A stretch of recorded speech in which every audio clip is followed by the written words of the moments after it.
to. We are Locked On Houston Astros, and we hope that you join us for a daily Locked On Astros podcast. My name is Eric Eisman. You can find me on Twitter at Eric Talk Stros. You can find the show at Locked On Astros, your team every day. Brett, where can they find you at? They can find me at H-Town Wheelhouse on Twitter and at Stros411 on Twitter, Instagram, and Facebook. Always positive, always Stros. And today's show is brought to you by Sign Carlos Correa, James Click, sponsored by all Astros fans at astroswhatever.com.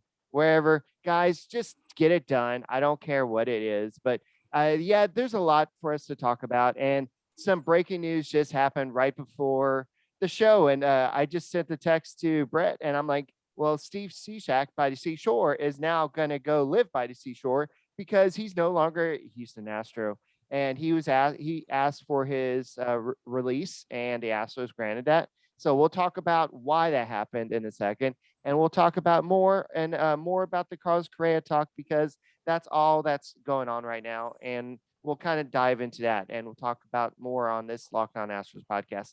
Don't forget, you can get Locked On Astros on podcasting app Himalaya, as well as radio.com, Google Podcasts, Apple Podcasts, and Spotify. When you're getting card to my device played podcast, Locked On Astros.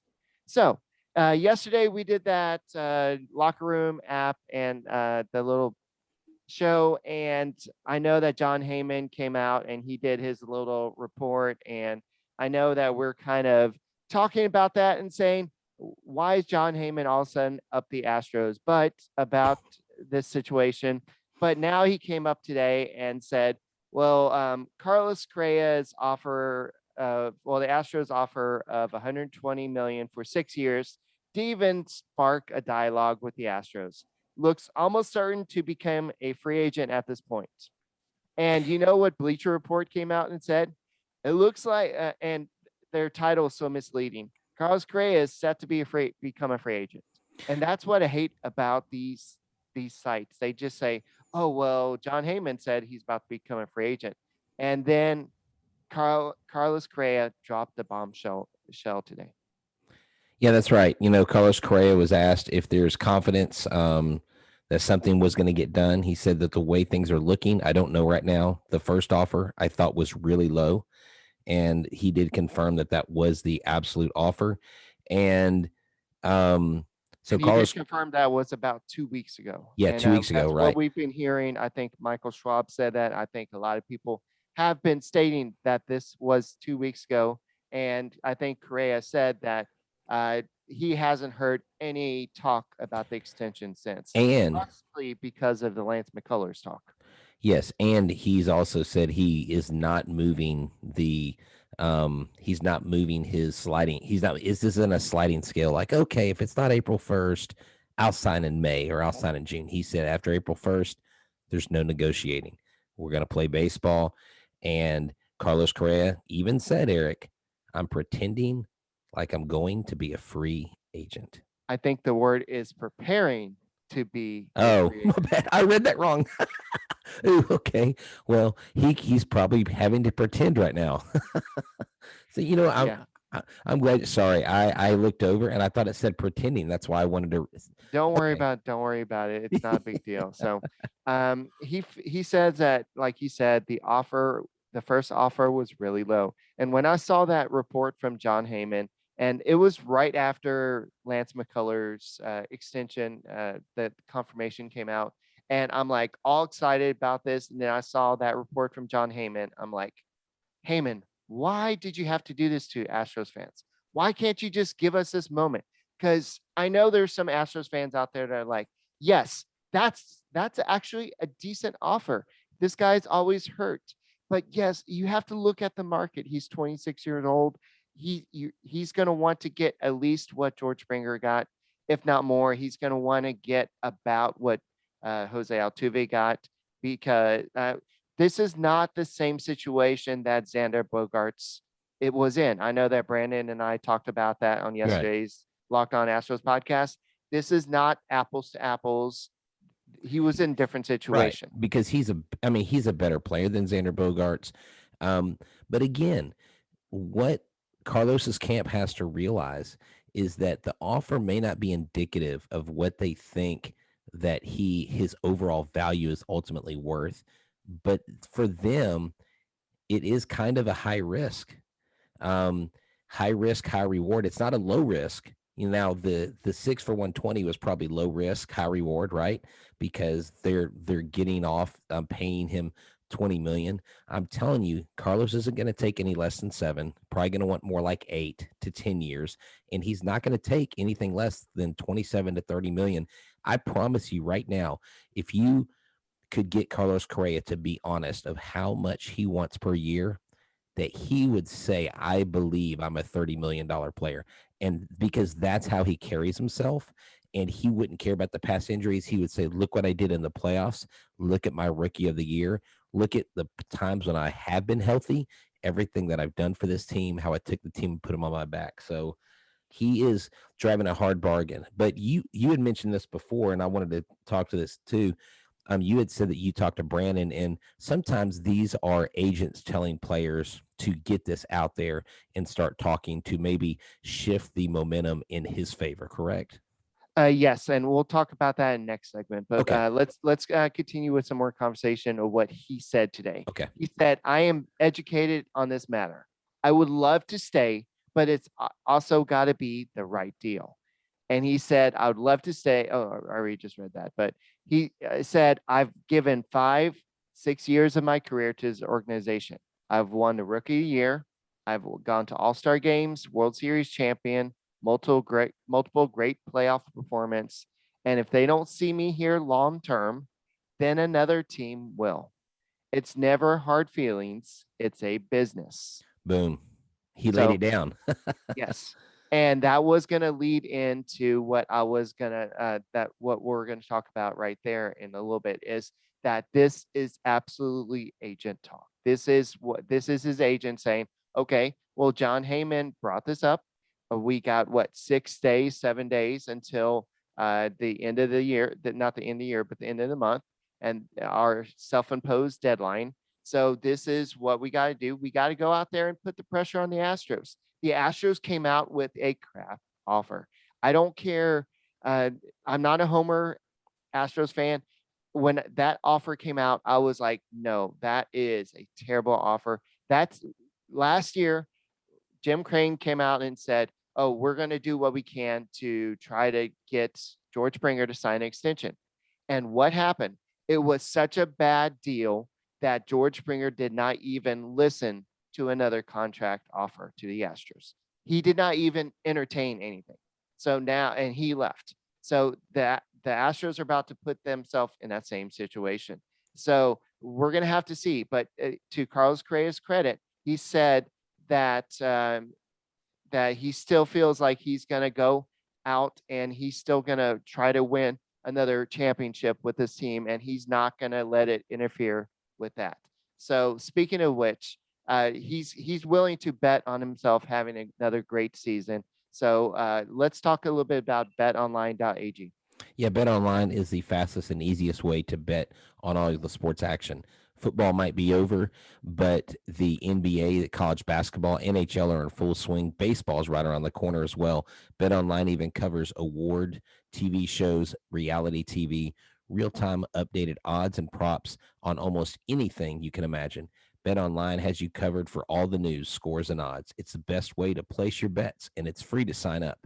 Head to the website or use your mobile device to sign up today and receive your 50% welcome bonus on your first deposit. Bet Online, your online sportsbook experts. Promo code locked on. Get all the sports news you need in under 20 minutes with the Locked On Today podcast. Host Peter Bukowski updates you on all the latest news in every major sports with the help of all the local experts. Follow the Locked On Today podcast wherever you get your podcasts. And I'm sure they talk a lot about the Houston Astros on that podcast as well. So let's go ahead and talk a little bit about this. And I've been having discussion via text with Brandon Del Castillo, and I know that he deals with a lot of contracts and stuff as a lawyer. And he said that this is negotiation 101. And I know that before Brian McCann signed with the Houston Astros, there was a text that, not a text, but a tweet that came out that said that Brian McCann was not going to sign with the Astros. The very next day, he signed with the Astros. And there's been many instances where the negotiations or discussions have been cut off between a team, and then they signed the very next day. What did John Heyman say about Lance McCullers? Well, the Astros have offered him a deal, uh, but uh, but there's no signs that there's progress with that deal. Then what happened? The next day, the deal happened, and that's when Chandler Rome broke into it. So there's this does not mean that it's dead. This means that they haven't discussed it because they shifted when Carlos Correa said, "Yeah, dog, this is a no for me, dog," um, about the first deal. He said So that. He said those words. Is that like yeah, you? yeah, Are yeah. That's you? pretty much how he said it. But What are your um, sources on that?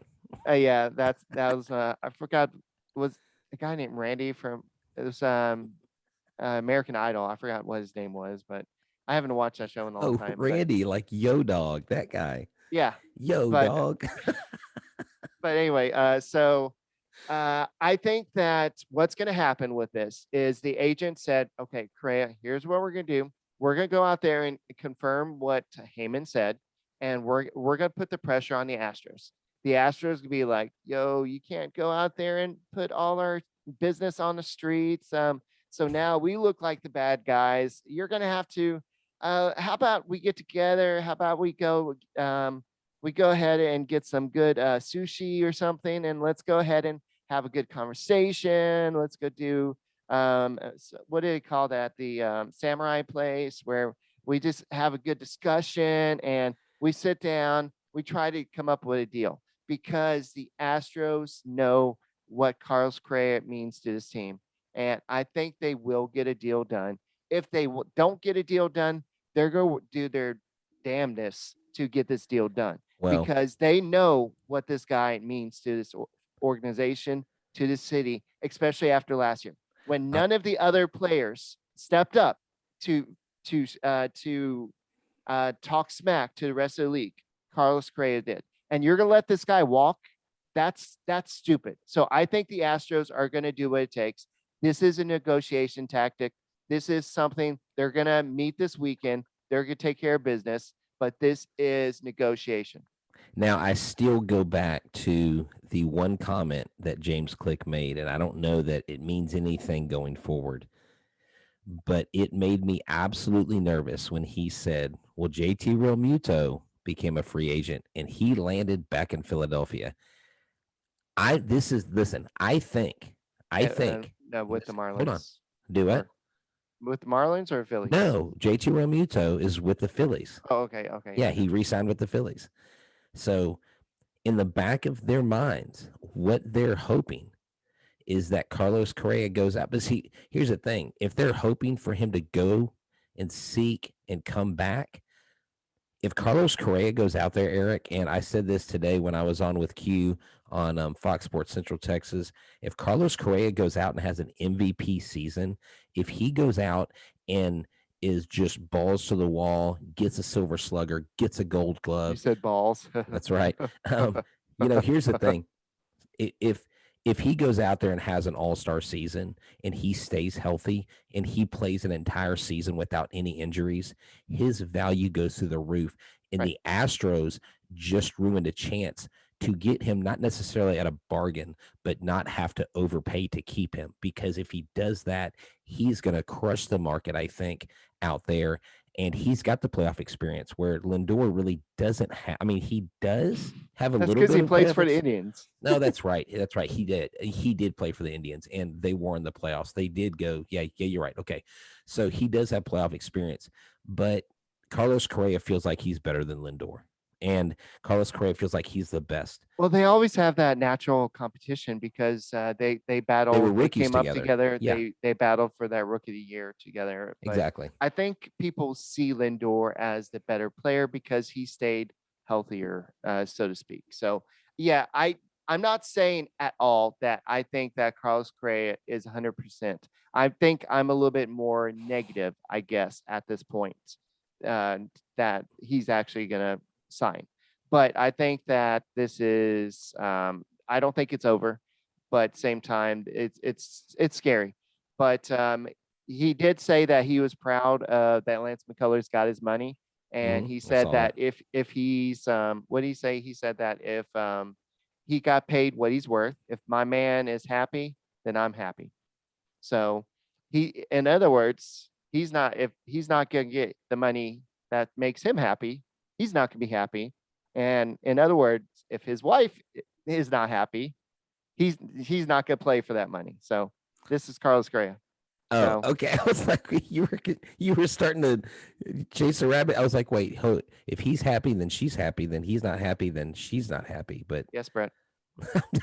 I'm just messing with you. If you could see the camera now, It's Eric is so frustrated with me right now. it sounds like you just need a Built Bar right now. So why don't you just go and tell us a little bit about Built Bar? Okay, Built Bar. We have been telling you about Built Bar, the best protein bar on the market for a while now. Built Bar is an amazing low calorie, low sugar, high protein, high fiber, amazing protein bar with 100% chocolate on all bars.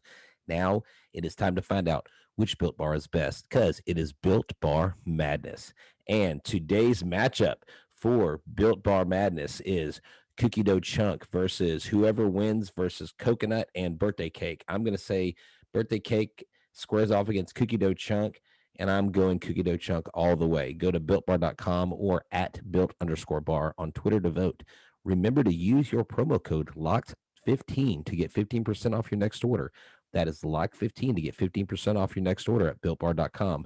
Check back and see who won today's matchup, who will become the best tasting protein bar in the land. All righty. So one more thing before we move on from Carlos Correa. This is from Chandler Rome. Found this choice of words and tone from Carlos Correa. I loved what we built here. Been part of it since I got drafted in 2012 when the team was losing 111 games. So basically, he's Carlos Correa. Love. He's been part of this team for a while, but now he's I guess he's mentally preparing himself to become a free agent. So the Astros have got to get in his mind and kind of change that tone a little bit. I think there's still a chance. I'm not totally ruling it out, but I wanted to kind of start this segment with some thoughts by Dusty. And this is what I want to say.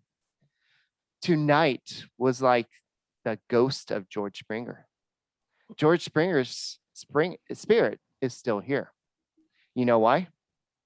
Jose Altuve led off the game with a homer. So, and so that was thoughts by Dusty. And so, while it's still a work in progress, according to Dusty Baker, but Dusty Baker, why can't you just come out and say that Jose Altuve is your leadoff guy? That he's But and he said he said he's pretty damn good. The guy can get 700 at bats, and that equates to like 250 hits. That's a lot. And so he said he's leaning towards Jose Altuve, but it's still a work in progress. Just say Jose Altuve is your leadoff hitter. just, yeah, I Even mean, I even saw that Carlos Correa was on Michael Schwab's podcast, and he said, "Yeah, Altuve is going to be the leadoff hitter." So it's yeah, I just saw that. Yeah. So, I mean, yeah, come on, Dusty, quit beating around the bush. And the ghost of George Springer, like the dude's not dead. I mean, they act like George Springer played for the Astros in the late 60s. They're like, George well, Springer's, I I guess know when you what go he's to saying. Canada, you're Yeah, basically I guess you're gone. non-existent. But I mean, Jose Altuve's hit. I mean, he's right, dude. He's got a 315 lifetime average as leadoff hitter. Why not put him there? I mean, this guy's ready to take on the world. I think he's mentally prepared. I think he's gone through what he's gone through. I don't think that, it was great. Like, people are booing him, people are yelling at him. Some kid even yelled in the stands like go back to like Colombia or some country that he's not even from. Like he's from Venezuela. And I'm like, number one, who is allowing their kid to yell stuff at players like that, which is horrible. And number two, like Altuve hit a single. There was a guy, I think bases were loaded, and he knocked like 2 runs in. And so this guy, when it comes down to it, is your consummate leader. He may be your quiet leader, where Carlos Correa is your spark plug, is the motivator. Um, Altuve, I think, is perfect for this. And, I like that because Altuve needs more hits. He needs to catch up. He had a down year last year. It was only 60 games. What better way to get him in the groove than get him more at bats? throughout the season. I think it's a great call. I think Miles Straw on the bottom of the lineup makes perfect sense. I think Jose Altuve is the man and should get it. I would be shocked if he went any other direction. All right. Dusty Baker also said that they're still trying to decide if they're going to carry 13 pitchers and 13 position players or 14 pitchers and 12 position players. I would say with how the rotation is kind of lining up, you're not your starters aren't really built up to go deep in games. You may need some of those long relievers. They may go with 14 pitchers to kind of start the season, but who knows? And the Astros did make a move yesterday. Steve Souza Jr., or I guess on Wednesday, Steve Souza Jr. was released. And so now he's a free agent. I guess he was not going to make the team. So also breaking news right before the show, Steve Cishek was obviously, I thought he was a shoe in to make the team, Me but too. apparently not. Apparently the Astros maybe told him, "Hey, Steve, you're not going to make the team." And he said, "Okay, I don't want to report to spring training, to minor league camp. I would like to be released." The Astros probably said, "Okay, that's fine." Yeah. So Yeah, I this could literally be talked about that today. I mean, I was like, yeah, you got Joe Smith, you got Steven Cishek, and I was like, hey, you've got this great like sidearm combo, but I guess not. I sound like a buffoon now. Well, the Astros are saving 1.25 million with Steven Souza and 2.25 million with Steven Cishek, and so So they can that's a sign way. Correa. No, that has nothing to do with this year, dude. But I know. I'm that kidding. I know. that is a way that they can maybe add somebody at the trade deadline. But at the same time, I thought that from all reports, Cishek was doing good this year. So this comes as a surprise, but I think Brandon Belak has opened some eyes this year. I think Peter Solomon maybe has opened some eyes, maybe not to make camp, but there's some people that have opened some eyes in this camp. And so maybe they're like, yeah, we don't really need Cishek anymore. So So let's go ahead and let him go. So I don't have to say Shishore anymore. So here's the thing. He did say this: with 13 pitchers, we will still be short on the bench. But if we go with 14 pitchers, we'll be really short. One of them is a catcher. You have to hold back in case something happens. So we're having to work out some guys who might be the emergency third catcher. It was a lot easier last year when you knew Garrett Stubbs was your catcher. So, that is definitely of high importance. So he's worrying about the managerial thing. Click's got his stuff Yeah. and his, with the Correa thing. They've got their work cut out for him. Todd Callis. I know this is a spring training game, but during a perfect game, you don't joke about a perfect game.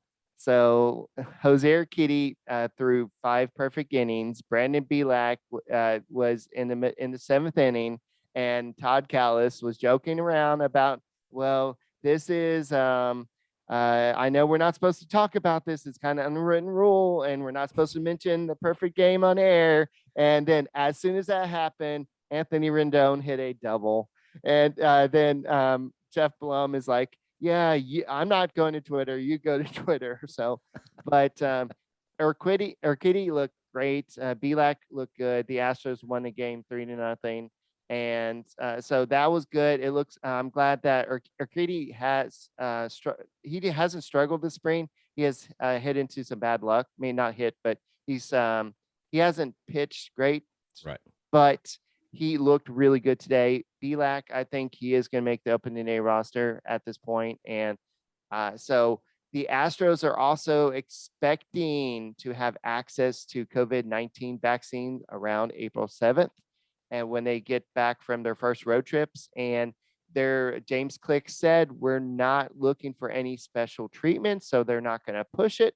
But if they're available, they're going to take it. But they've opened that stuff up to pretty much everybody now. I mean, we're getting emails in our school district that everybody's getting them. Hey, Eric, I was just going to throw this in there. I threw tonight off the mound for the first time. I threw BP to our team, and dude, I was hitting the strike zone. I was probably tapping out about 70, 71. So if they need an extra arm, I'm willing to go in and throw a couple innings. If I ever get one of those opening day, like those first pitches, like they're doing them Zoom this year, dude, I freaking throw a strike like a pro out there, man. I am so sore right now. All right. Well, the Astros have optioned Taylor Jones, Corey Lee, Michael Perpisky, and Brett Chansey down to the minor leagues. And High A.